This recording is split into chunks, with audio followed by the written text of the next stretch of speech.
Yeah, I've had a knot in my back that's fucking killing me for nearly a week. And right where it is, I know exactly what, if I can just get my neck to crack.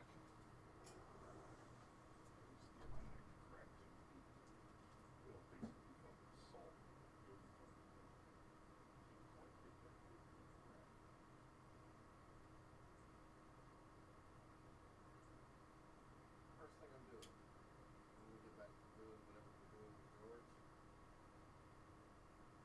all the fucking probation. Whole fun and all.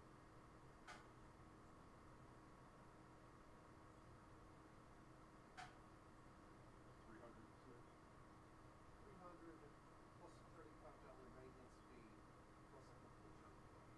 Because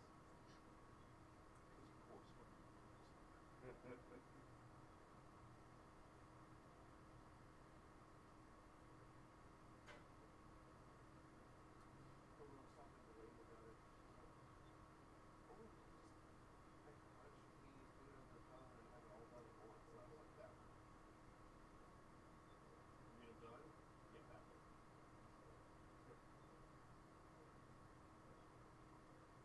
So does that mean no anger management training or whatever? My old certificate was good for it. She asked, she said, have you taken anger management courses? And I said, 4 months in anticipation of this. Good. Bye. I didn't take it into, I didn't take it in anticipation of this specifically, but yeah, I did take an anger management course in anticipation.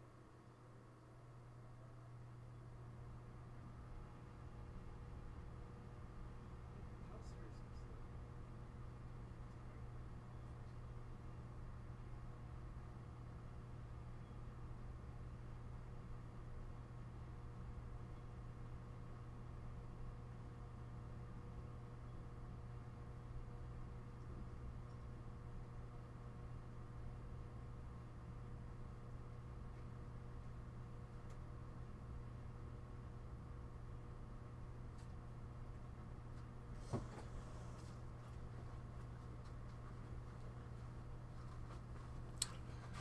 And then intro.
And good morning. Good morning. Happy Hump Day, Steve. Yes, indeed. Happy Hump And, Day. I don't want to know about your LT personal Atom habits. Bomb. Good morning, sunshine. Good morning. Yeah, good morning. It is Wednesday the 12th. Man, it's been almost a week since the anniversary of January the 6th, and the portal to hell still has not opened up. Yeah, And there's still a theoretical democracy out there. And by theoretical democracy, I mean a constitutional republic. theoretically. Theoretically. Yeah. That's going about as well as can be expected. No, it's going fantastic. Dude, it was like the most secure and like awesomest awesomey election of all time. Like, You know, the January 6th was another important day.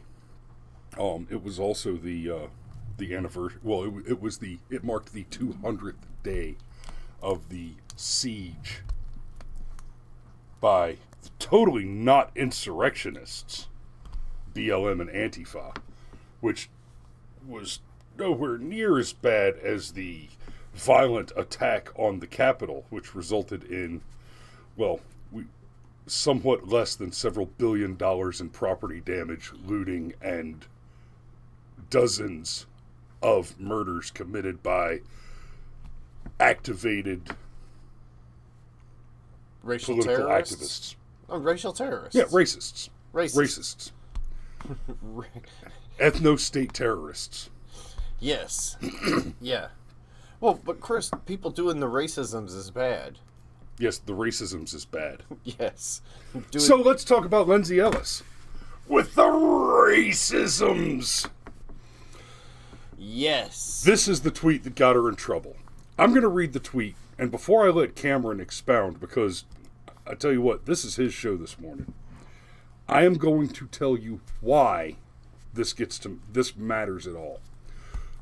Lindsay Ellis is a left-wing commentator, largely a cultural commentator, does a lot of, like, movie critiques and that kind of stuff, right? Fair enough? Yeah, also an author. Published. Oh, yeah, good for her. And she's just going to have to live on that now. So she quit the YouTubes, and she quit the YouTubes because she got harassed over this tweet. She said, also, watched Raya and the Last Dragon, which is a Disney movie that I have not seen, and I think we need to come up with a name for this genre that is basically Avatar the Last Airbender reduxes. It's like half of all YA young adult fantasy published in the last few years. So she said that, and the thing that they came after her for is basically, oh, that comparison is racist against Asians. Yeah, even though Avatar was produced by Nickelodeon. So there's a thing going on right now. The comic book industry, the Marvel comic book universe, and this is bleeding over into the Marvel Cinematic Universe and the DC Cinematic Universe. Marvel and DC, in their comic books and in their films, are seeing massive drop-offs in viewership, readership, subscribership, etc. They're going broke because they got woke.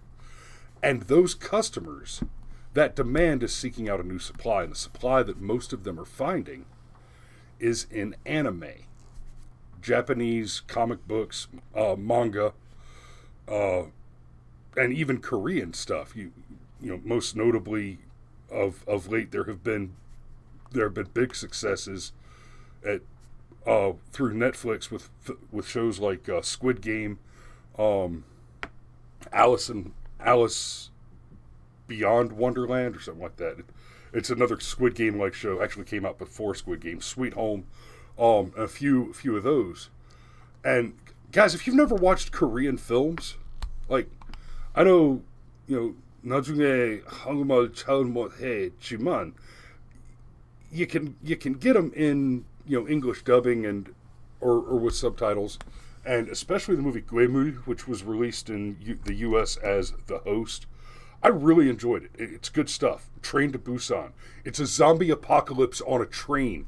You're in a train, a metal moving tunnel with zombies. Come on, there's something there. That's intense. So Yeah. It's like 2/3 of that movie's literally on the train to Busan. Not the whole thing, but a Right. solid 2/3 of it. And didn't he get a sequel that was like on a boat? I don't know.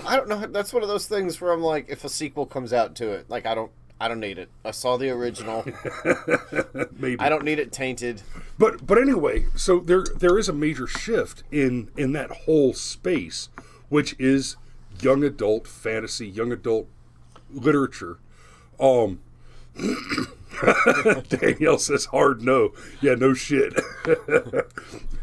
Especially considering that most trains everywhere stop you from, being a free citizen with the right to self-defense. I really don't want to be on a train full of zombies with no squad automatic weapon. I almost said firearm, but no. It's the saw or nothing. But there is a massive shift in that industry to Asian content. Now, Avatar: The Last Airbender it's a great show. I watched it with my kids. I'm not above watching that without my kids. But I only watched I've watched a little bit of it years and years ago. Are you kidding? The first time I watched it was without my kids. See, no shame in my game. I watched a little bit of it years and years ago before I had kids, but then my kids got into it and I watched it all the way through with them, and it's fantastic. And I mean, like there's some definite crying your beer moments in that show, and a lot of laugh out loud. So and great Mark cartoon. Hamill is the villain. And Mark Hamill's the villain. Yeah, and that's always hard to argue with. I mean, go back to Batman and the best Joker ever. Heath Ledger was amazing. Second best, but he was the second. No, he was first. Mark Hamill. Look, anyhow. Okay, so back up a step. Remember, liberals get the bullet too, and we're doing this on WTF CNN Wednesday because we haven't done a lot of CNN because man, they just haven't been terribly relevant. Yeah. Like Trump got booted out of office, and then it was like, well, okay. Luckily, though, CNN is so desperate for relevancy that they're photoshopping. Well, let's be fair; they probably had to do it in Premiere or After Effects, but they're altering footage of Joe Rogan so that they can hope to capitalize on using his name in their search engine optimization and try to get a little further up the algorithm. But Joe Rogan has more viewership than the next 9 competitors combined, 8 of whom are Fox News. Right. Just so CNN is as far as that industry goes in trouble. Yes. I would love to have CNN's viewership here, but you know what I would not love to have? CNN's overhead. Oh yeah. No, See, I thought that was going to be their hosts. I'm not whooping CNN's ass on viewership, but this show doesn't cost billions of dollars a year to run either. So, right. Good with the bad. Right. So, anyhow, WTF CNN, remember, liberals get the bullet too. And this is important. And there's a reason why the setup here included the fact that Lindsay Ellis is very much on the left and virtue signals for the left. So, I've actually been watching Lindsay Ellis for years. She was a part of this thing called Channel Awesome, which had a spectacular online breakup. I mean, bit of drama there, just a bit.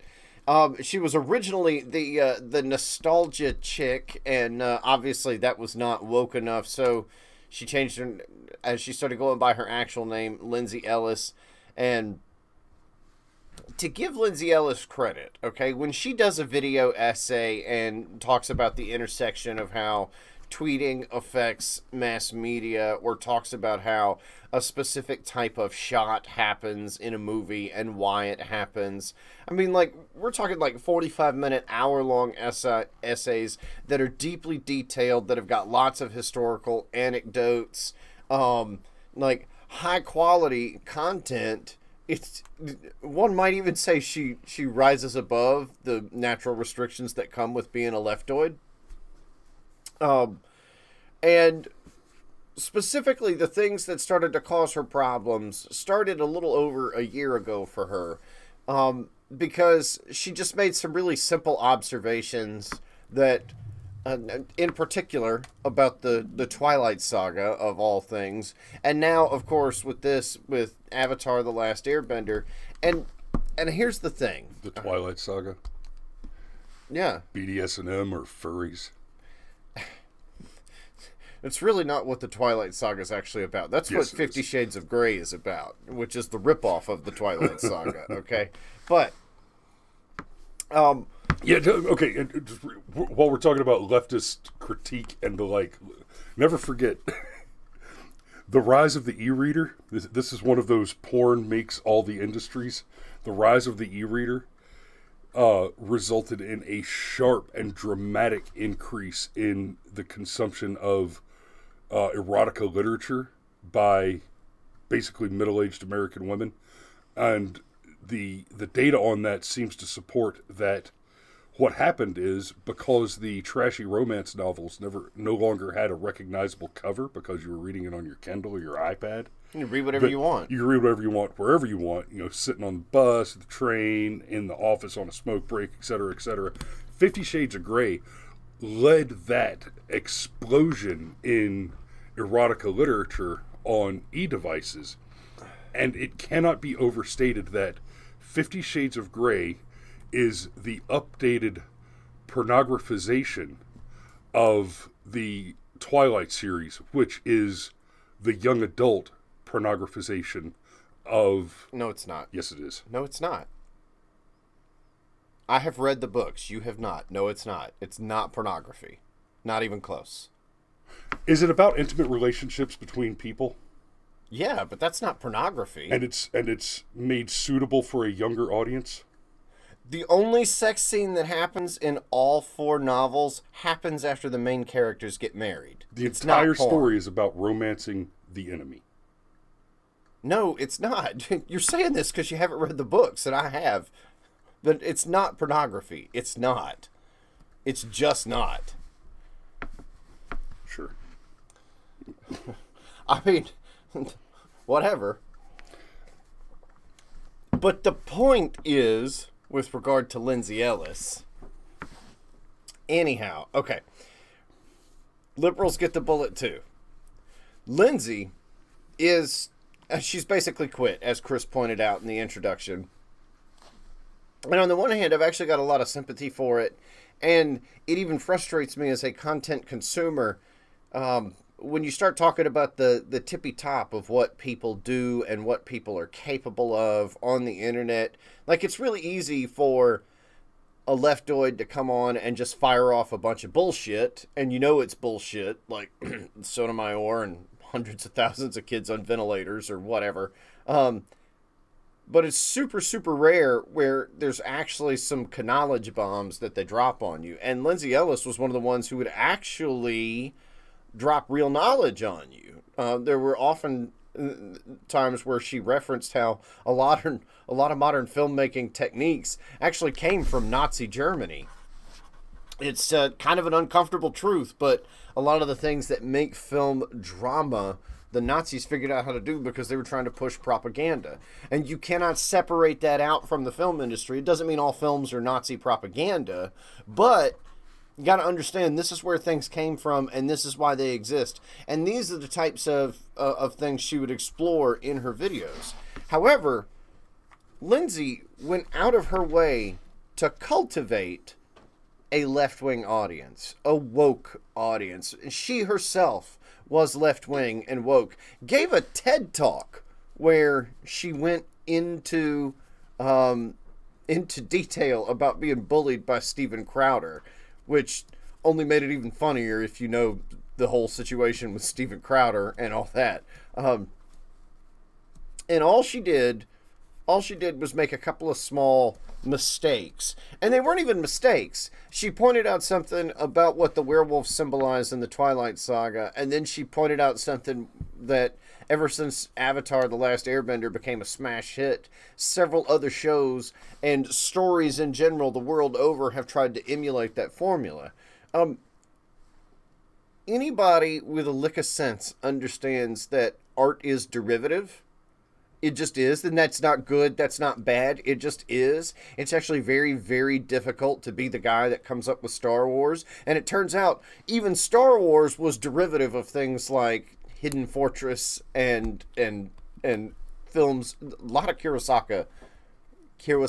I can't pronounce it. Kurosawa. Thank you. A lot of Kurosawa Well, influence. cinematically, it was derivative of a lot of Kurosawa. Thematically, it was derivative of the Arabian Nights saga, The Thousand Tales. Dave says that wasn't the only sex scene in Twilight. I got and archetypally, I mean, it's basic Jungian archetypture. Yes. Yeah. So she only pointed out that, art is derivative, and it is true that Avatar, The Last Airbender, was such a smash hit, and so many other things have tried to emulate certain things in that formula that, yeah, actually, it does make sense where, like, there is a science fiction genre that really didn't exist before Mary Shelley's Frankenstein. And I bring that one up because, dear Lindsay, and all you other leftists that are cultivating a left-wing audience. Actually, have you ever read Mary Shelley's Frankenstein? Well, I mean, I'm going to just admit that it's a challenging read. That whole thing about that and Bram Stoker's Dracula, like the omniscient third-person perspective, like, man, that's a thing that I guess just didn't exist before about 100 years ago. Steve says everything is Romeo and Juliet. Actually, Othello is more derivated than Romeo and Juliet. But your point stands. You basically have the romance story, the combat story. You have man versus himself, man versus his environment, man versus man, and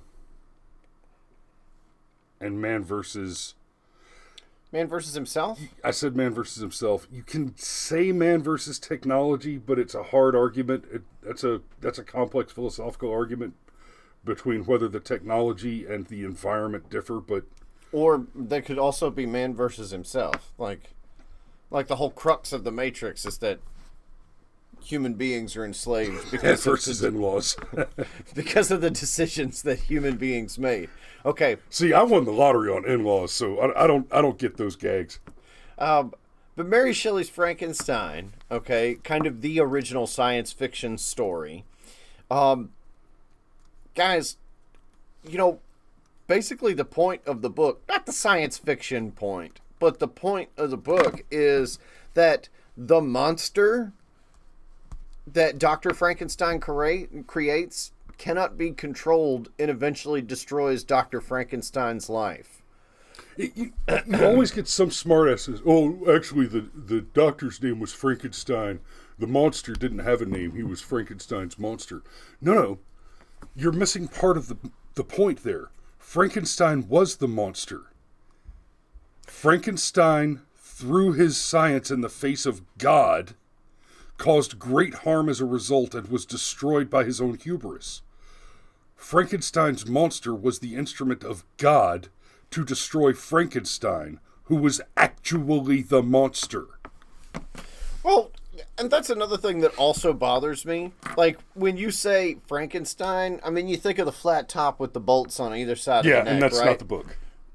No. That's not even what I was going to say. When you say Frankenstein, you think of the monster. And at this point, doesn't Frankenstein mean the monster? Words are funny like that. Yeah, You've got the people that are going, well, actually... Yeah, it doesn't have to be as complicated as The Walking Dead, for example. In the Walking Dead series, the zombies are not the Walking Dead. But they are. But they're not. But they're not. Yeah, exactly. It's the people who, part of the title is that these people who are still alive in the zombie apocalypse they're fighting for their own survival and don't quite understand that, no, that ship has sailed. You're dead and you just don't know it yet. Yeah. I don't want to go down the rabbit hole, but that comic book ends in a very interesting and rather apropos way. So... anyhow, Mario was a junkie for those comic books as far back as we were at DLI. That was my first. Anyway. Yes. Anyhow, Liberals get the bullet too. Lindsay Ellis created her own Frankenstein's monster here. I mean, hundreds of thousands of subs. She's got videos that have had millions of views. And this is after having to entirely reset her YouTube career because she was attached to Channel Awesome, which went up in flames. So, she really has nobody to thank but herself. And I've got some measure of sympathy, but there's also part of me that wants to point and laugh. It's like, in fact, there was a bit of time where she was very, very hard on J.K. Rowling. Because, of course, J.K. Rowling she can't be woke enough. No, she's the worst thing ever. She's a TERF. Exclusionary radical feminist. Yeah, and then you finally find... Who doesn't own a gun. Yeah, and then you finally find one left-wing position that J.K. Rowling doesn't hold. So it's time to say J.K. Rowling is an absolute piece of shit. And this happens all over the place. Like, have you seen the thing where people are like, stop worshiping Stan Lee? He had a problem with gay people.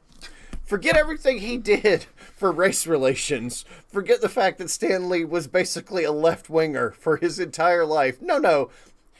He wasn't cool enough with the gays. So now let's cancel Stan Lee, even though he gave us the modern canon of Marvel superheroes. And it's the same thing here, Lindsay. It really is. You made this bed. You did this to yourself. You participated in this culture. And the monster grew too powerful. And I think there's a really important thread, and I thought about it all night, and I couldn't think of a clever way to tie it all together, so I'm just going to state it plainly. The highly intelligent academic left, for lack of a better term, okay? They're also the ones that have got a severe atheistic strain and a pretty hostile atheist strain. Well, where there is no God, something will fill that void. Everything, not just nature, everything abhors a power vacuum. That's right. Anywhere there's a void, a man will come to fill it. Exactly. So if there is a void of God, something will fill that void. And a lot of these people delve into authoritarianism and being allowed to tell you what to think. And that is in place of an almighty being, in place of a God. And Lindsay Ellis, thinking that she's smarter than the rest of us, than us little people, as stupid Trump supporters and the like, dared to play God, similar to how Frankenstein dared to play God.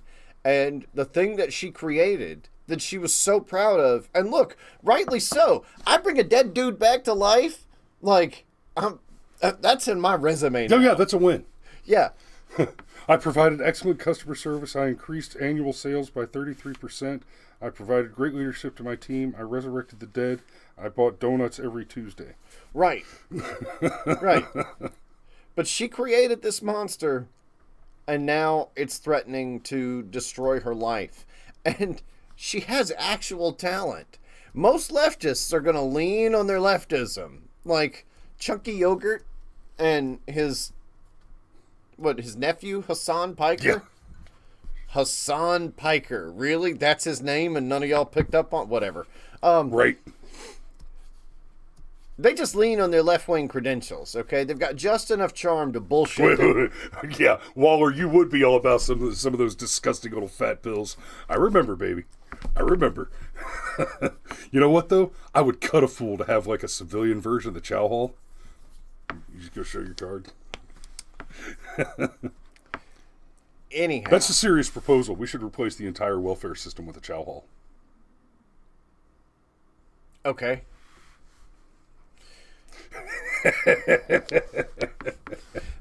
Dave actually makes a good joke, so you can't win in cancel culture until you cancel yourself. You know what, Dave? I'm going to give you that one. That's relevant. It's a bulk phase. Yes, Waller. It's a bulk phase. We call it dad bod. So anyhow, this is not only what happens when you participate in cancel culture. I dare say this is what happens when you supplant God. And it's not just the concept of God. It is the concept that there is a higher morality. That morals themselves are not relative. Okay, it is that, oh well, it's current year and this is the thing, and now trans rights are the new social justice cause.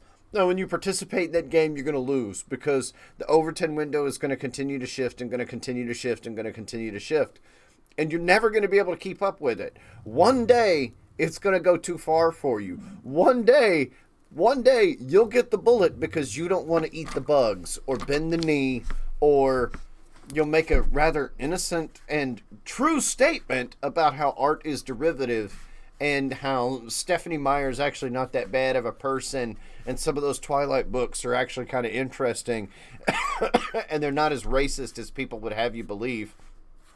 And that Avatar: The Last Airbender was so good, it's worthy of emulation.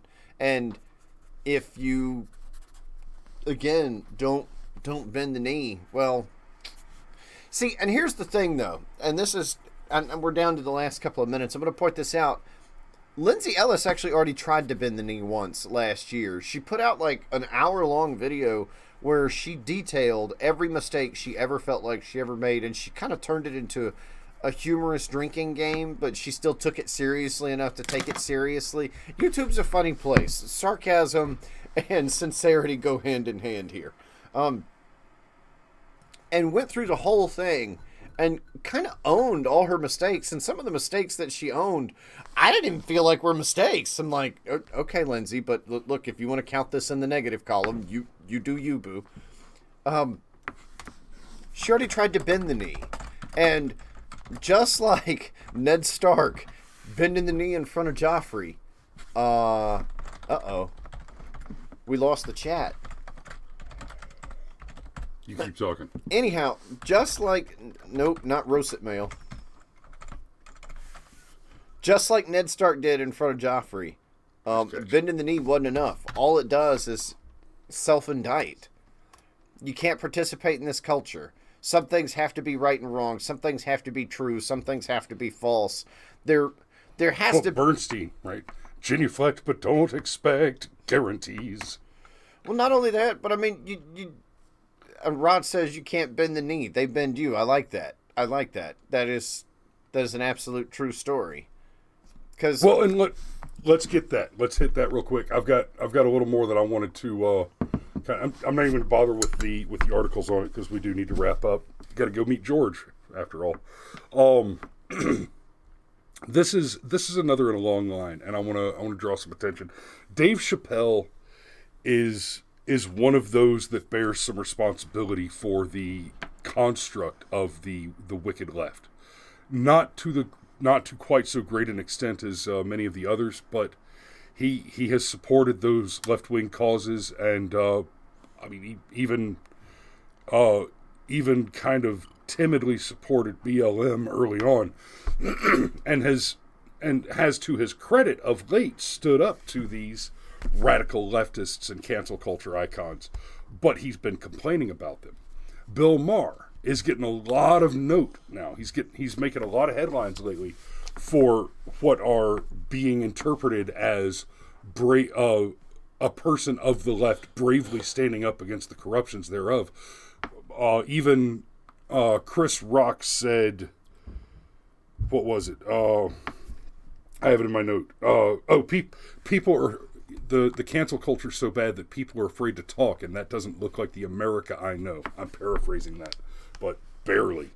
And to those of you, Lindsay, you included, to those of you who are complaining about that cancel culture and the devastating and chilling effects on free speech and liberty in the United States and throughout the entire world in social media, I want you to understand something. This is your fault, and you deserve to suffer as a result. Yeah, you guys look down your nose at folks like us for half your political career and told a bunch of jokes. So when this M80 blows up in your hand, I would like to remind you, you lit it, and we told you shouldn't. We told you it was a bad idea. But you took the M80s like a big old cock and stuck them in your mouth and lit that fuse. This is your fault. Yeah, and now you're going to be eating soup for the rest of your life, and hopefully your wife, excuse me, Z, your life partner, is cool with taking care of you now that you're less of a man. Excuse me, less of a Z. We should just have like a rolling wall of pronouns that we can routinely pick from. You know, I got a whole thing about the pronouns thing, because pronouns are third-person references. You don't address somebody with a third-person pronoun, right? First and second-person pronouns, the pronoun I, with which you refer to yourself, you, with which you refer to somebody else, are not gendered words. When you start talking about pronouns, you're trying to tell me how I should talk about you when you're not fucking there, and you can eat my ass.